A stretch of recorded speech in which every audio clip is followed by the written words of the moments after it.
Hello, Summer Fling attendees, and welcome to our Dressed in White Party Luncheon. We are here at the Carmel Doll Shop and Grovian Doll Museum. We're dressed in white. We are. I am You so got excited. a little something on, and I got a little something. Oh, just a little something. I got a little something up my sleeve, which I gotta get out. I've had this little something for a while. How long have you had this? Since about 1802. Since 1802, he's had this outfit. Well, I think you look great, and we. They opened the lid, and it still fits. So that's exciting. So this is remarkable. And the reason it looks so good, even after 200 plus years, is that it's cotton, and you can launder it. And that has a lot to do with the program that we're doing today. You know, I respect fabric, and just recently we got a really, really coveted stash of cottons. And I know that there's a lot of people in the world that go, cottons, that's no big deal.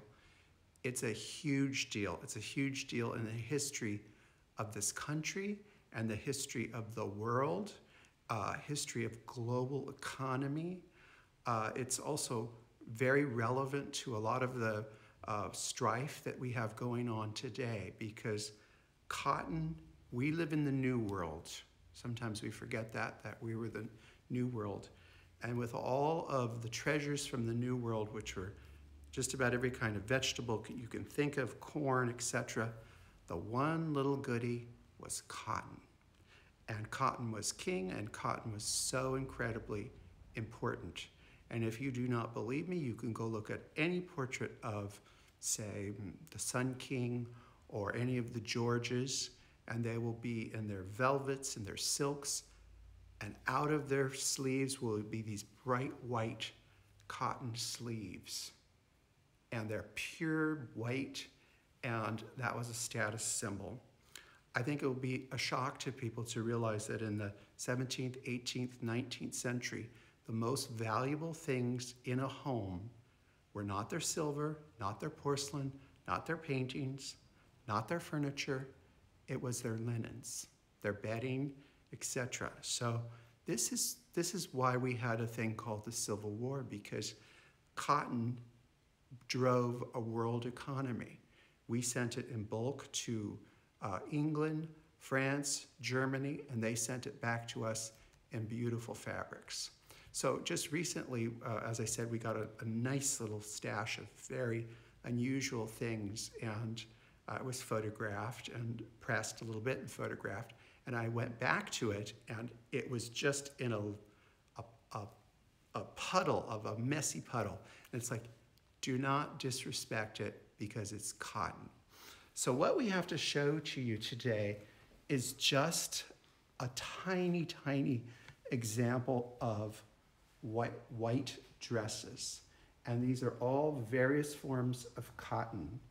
And Kay, who's here, and David's great helper, actually was up touching these items, which is, it's permissible. It's absolutely permissible.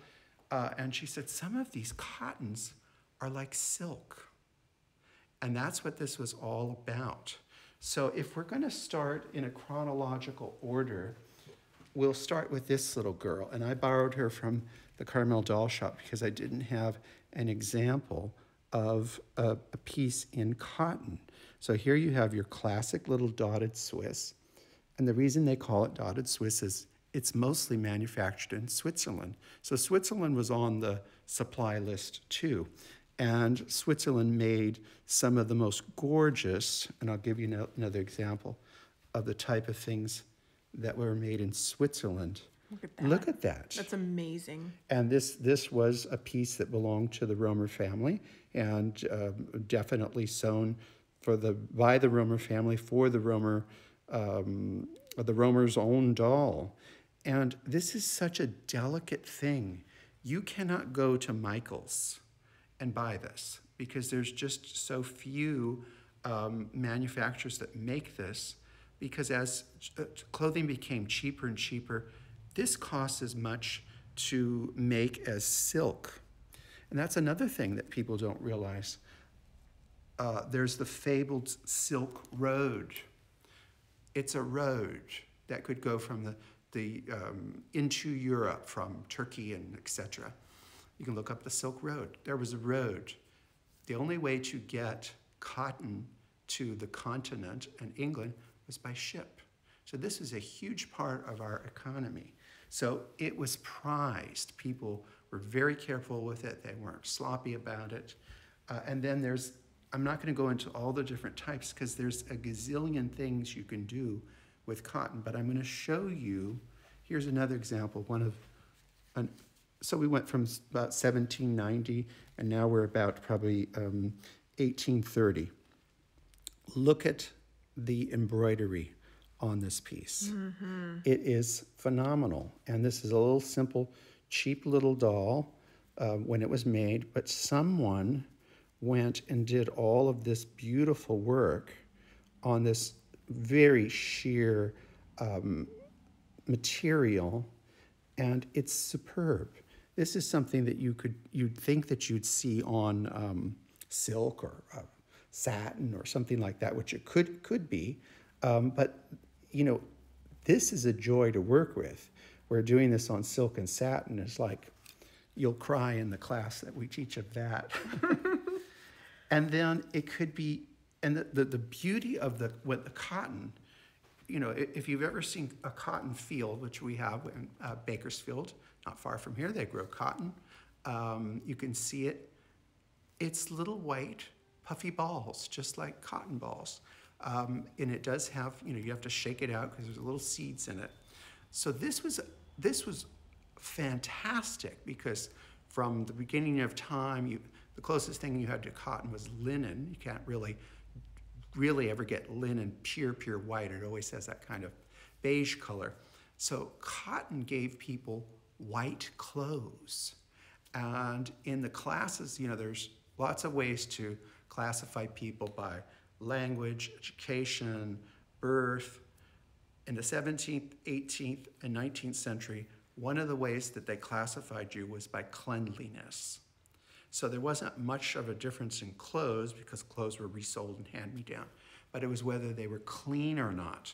So the cottons, you were able to absolutely clean them. So here's an example of 1830s, one of my favorite pumpkinhead types, they call them. And Queen Victoria actually had several of these that were very, very large.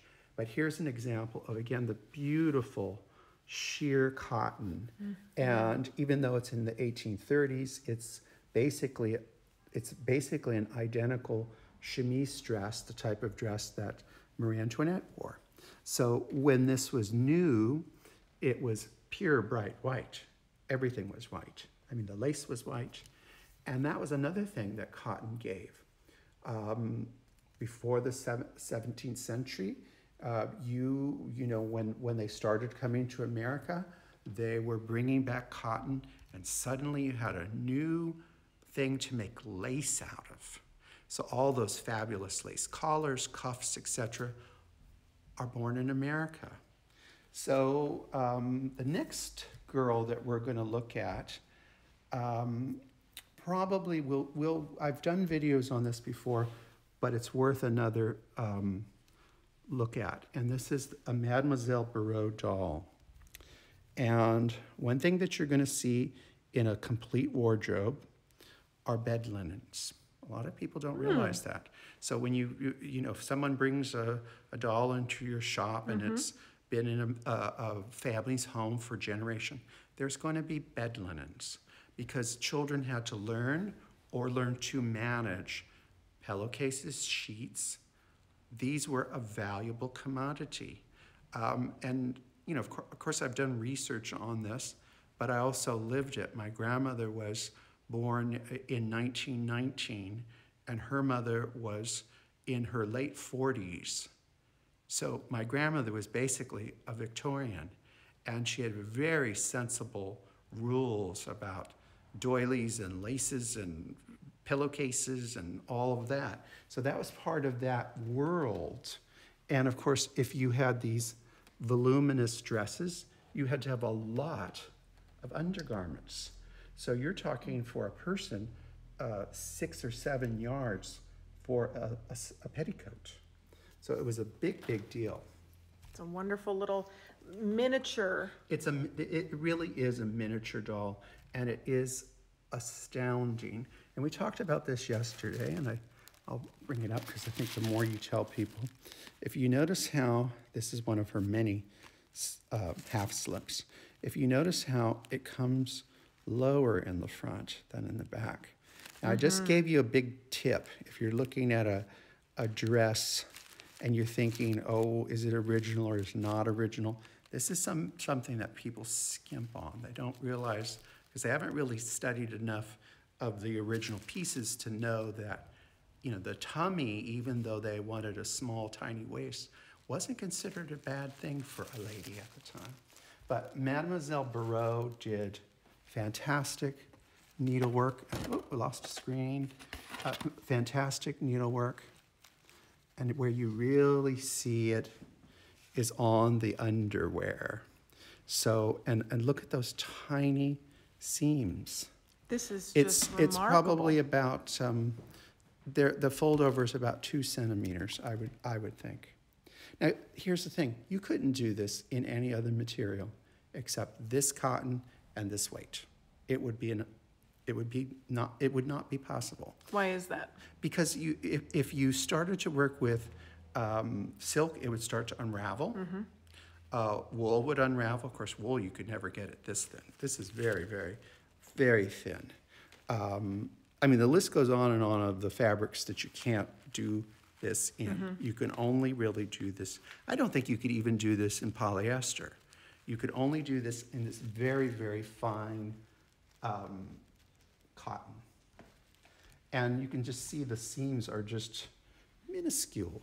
This doll, by the way, to give you an idea of what size she is, that's probably 9 inches. So it's a tiny little doll. She's a little thing. So I guess if we were going to go about the whole thing of cotton and how important it was to the world and to this country, we had a civil war over it. You can try to, any way you want. I've heard so many arguments. It comes down to one thing and one thing only, the economics of the product called cotton, which was 59% of the US economy. So we can't put all the blame on the South because the North, everybody was profiting on it, except the poor people that had to do the work to pick it. So Rose Percy was a part of that history of the cotton and the Civil War, the Union side, and raising funds for the Union troop. So she's fully aware of cotton, and this she's never worn it that we've ever been involved with in public, and this is a dress that would really upset Scarlett O'Hara because I think it's prettier than her opening scene in the movie. And I can guarantee you that the quality of this dress is far superior to that. But again, look at Rachel, look at these tiny, and you know, you're standing in front of Rose Percy, she's a big girl. Look at that tiny little seam. It's just, and it's a fold over. So and I don't know how they did it work. with, you know, they didn't have electric iron. They had to do that. And it's not someone's going to ask us if it's a rolled hem. It is not. It's a fold over and a fold over. Well, she is just, I think, very happy to be in her dress right now. Of course. Yeah, it feels light and airy, and she's got her hair down. And she's not paying attention to any of these French girls below because she's not like that.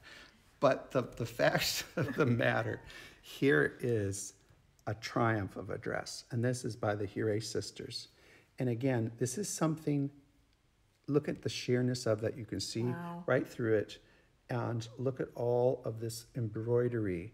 And this is a lot of embroidery because at the bottom, this skirt is 42 inches in width. And there are 3 tiers and these side pieces. So this is all hand done. Today, if you go and buy a cotton anything, you know, a cotton dress at TJ Maxx or whatever, of course it's not really cotton, but it's cheap. This was never cheap. This was expensive. The ladies that were buying it knew what they were picking. And they would also go after this. This is, by the way, this is Mimi, and this is Lucy. And here's another thing. Look at this nightgown. Oh, all sublime. of these tucks.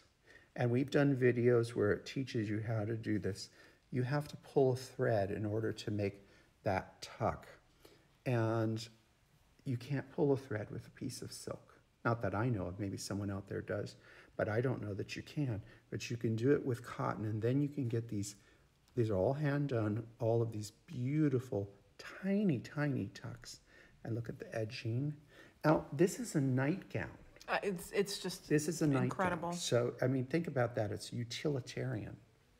And then while we're in the Hure area, we should look at, this is a little blouse that would have, in her wardrobe, this is Lucy's, she has multiple skirts that she can put it with. Now, is that not gorgeous? It's gorgeous. And again, look at the tiny little stitches. You can only do this with cotton. You cannot do this with anything else. And so we've been in the 60s. So now let's go into the 70s. Oh, well, maybe we should look at this one first, because this one is one of my favorites. Again, it's just a very sheer, probably from India, this cotton, with a little embroidery in it. Very, very sheer with the blonde lace.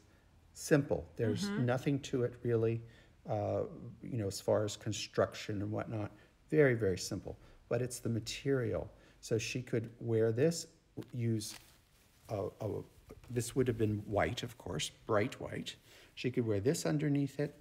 This could show, because they're little girls. They can show their slips and their bloomers. They can show those.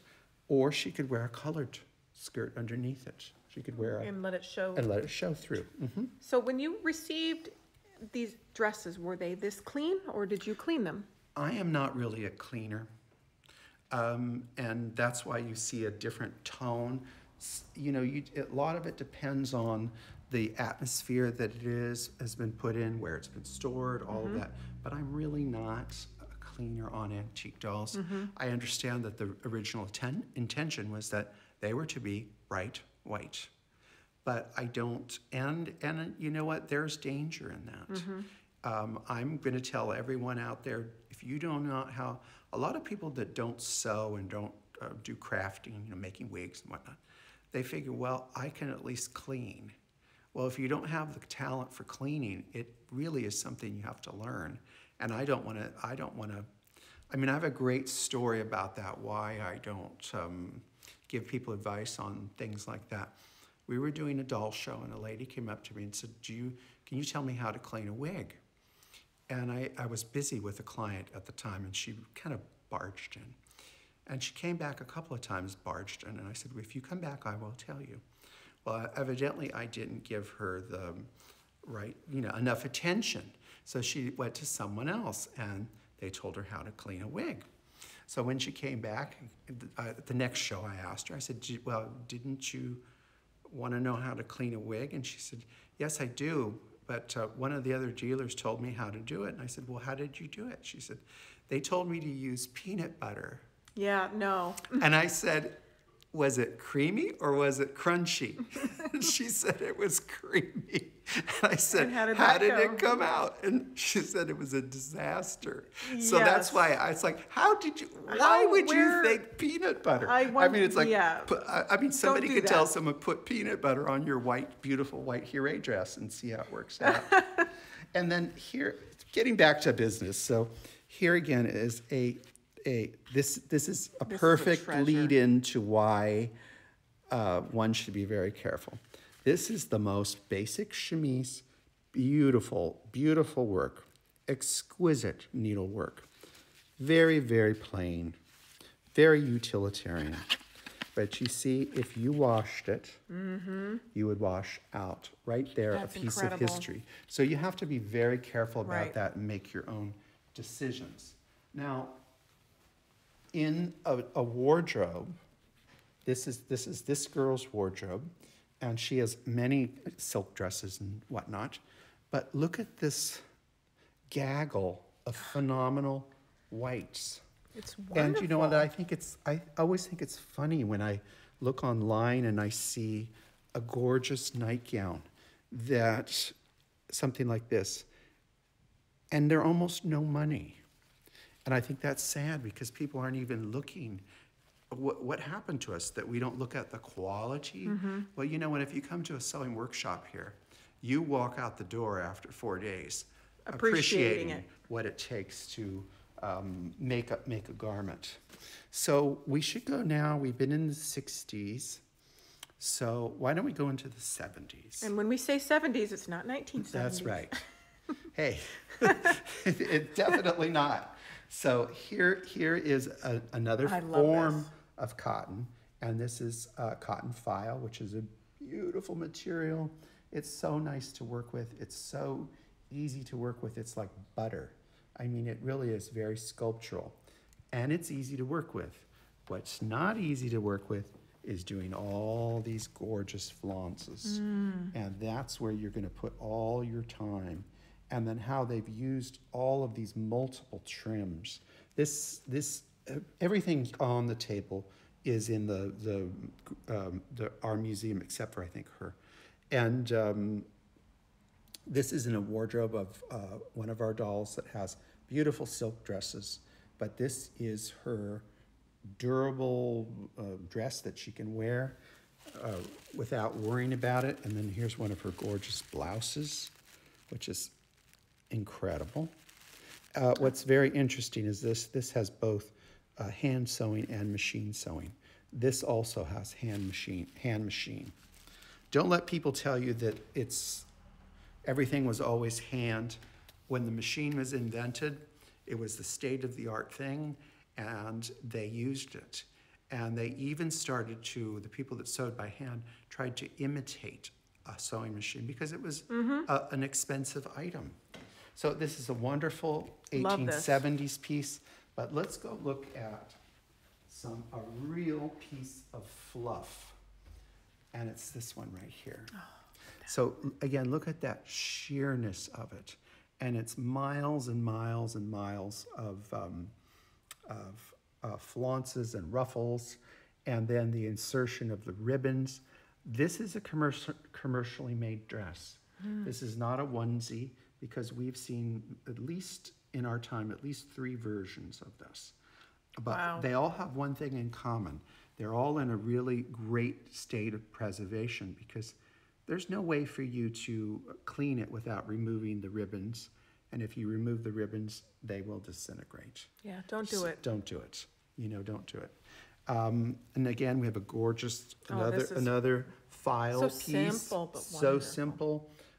This is so tough. Now this I would consider laundering, because this is a heavy-duty play dress file that you could clean it. I haven't cleaned it, but you could.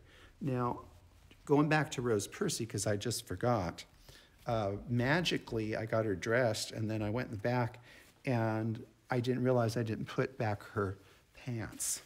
And she is from another generation, so that normally you wouldn't be viewing her pants, but she wants you to see this because that's beautiful. Yes, I mean, are all those embroidered? Those are all handwork. That's amazing. But interesting, if you notice the tucks are machine. So they used both. They used hand and machine. But look at the size, Rachel, if you can get in there. I don't think we have a machine today that can make those tiny stitches. Those are tiny, tiny. And, if you don't have good fabric, and when you're working with that tiny of a stitch, it will cut the fabric. It will act as a cutter. So she showed you her little pants. And when we do have Rose Percy events, all the silks and velvets and all that are out.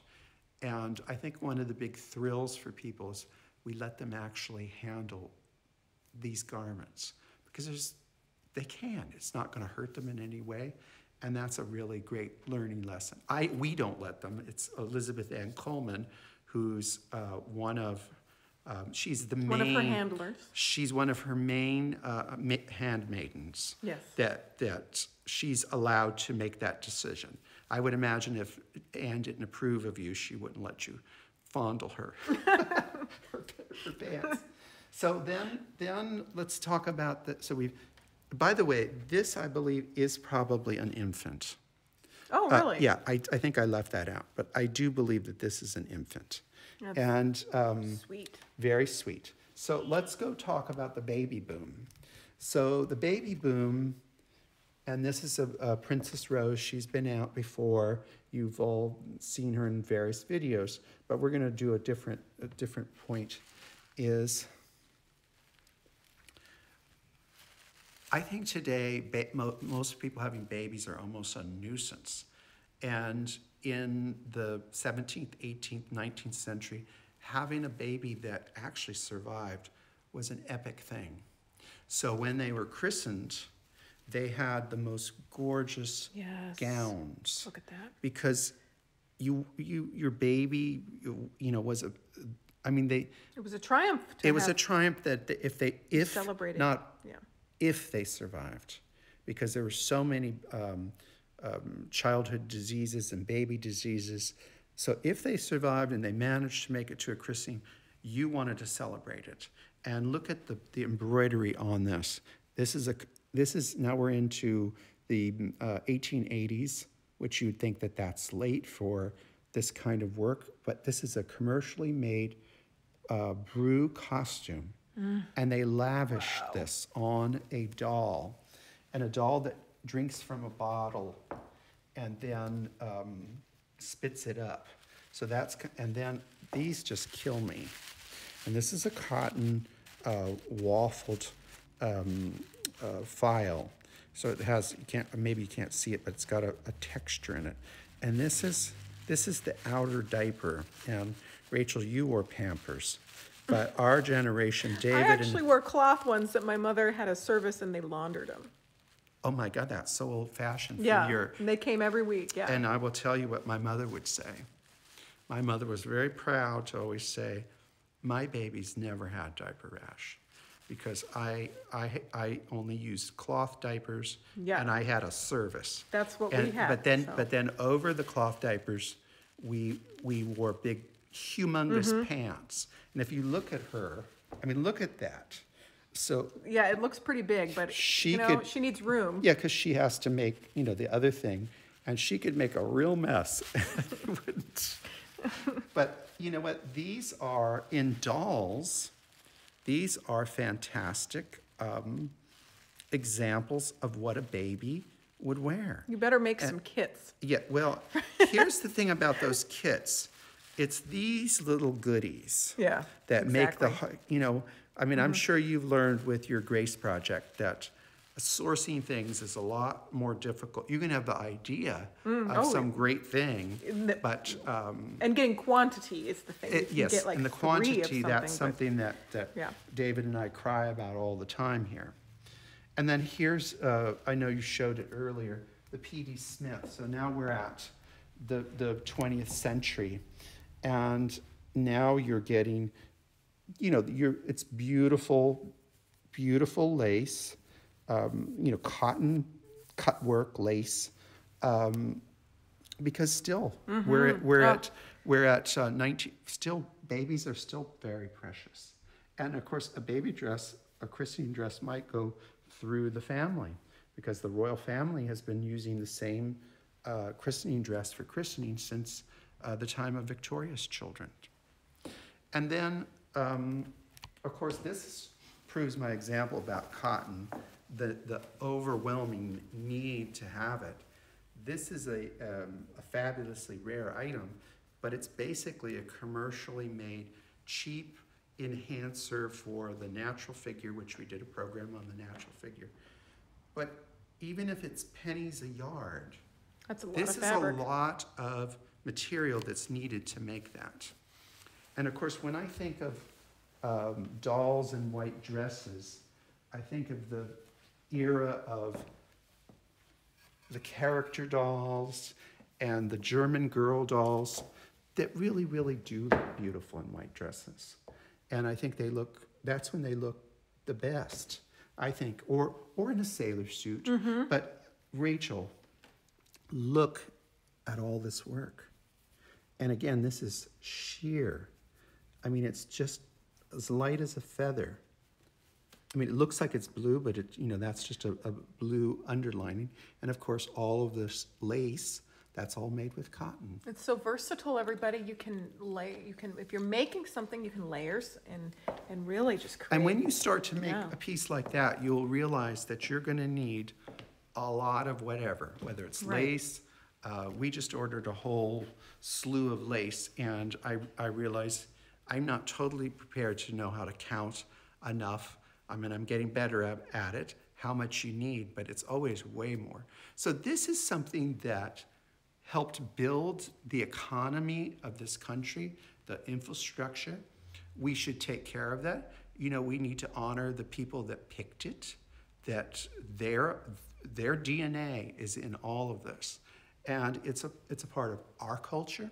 When we go to Europe and we look at, the royal robes of, Charles II, there's a little bit of us in that, and a little bit of the flavor of this country. Absolutely. So there's nothing wrong with a white dress, and as I put this together, I thought, boy, this is really pretty. It is very pretty. Yeah, it's really pretty, and the white on white, it's a great little, it was a great little exercise for me, and I'm glad you indulged me, and David indulged me, because he never knows where I'm going.